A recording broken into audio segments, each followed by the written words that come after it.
Hello everyone. So ngayon ah may na-encounter akong error sa aking computer.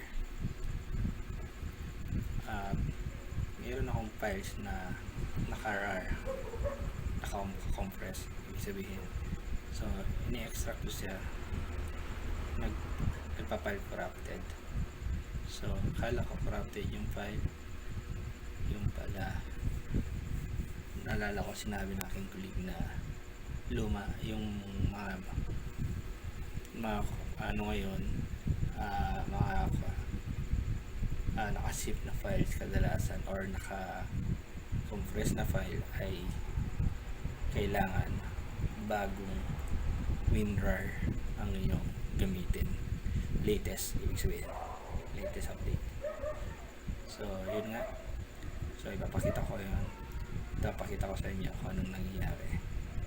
Akala ko nung una corrupted, yung pala ano pala to, yung WinRAR ko pala luma, naalala ko rin. So buti na lang, thank you kay Madscale na paalala niya sa akin.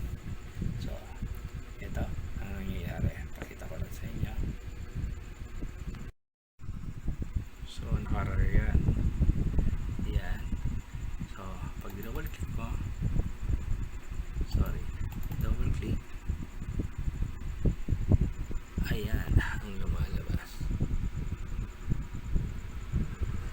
unknown format or damage. Kala ko nung una corrupted, buti na napaalala sa akin na yung nga pala yung RAR application ko luma na.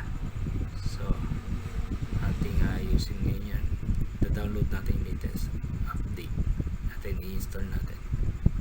So papakita ko mamaya kung anong mangyayari naman. Same file, i-open natin sa latest update na RAR. Sige.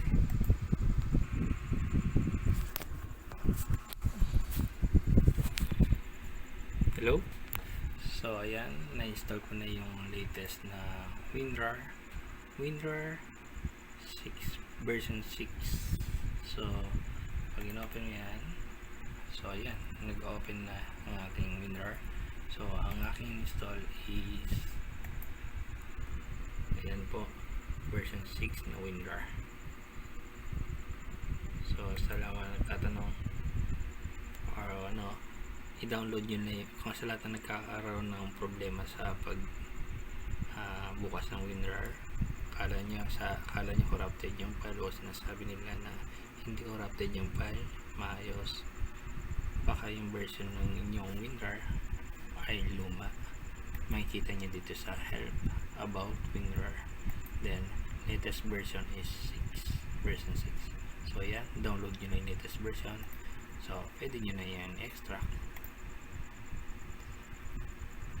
Okay.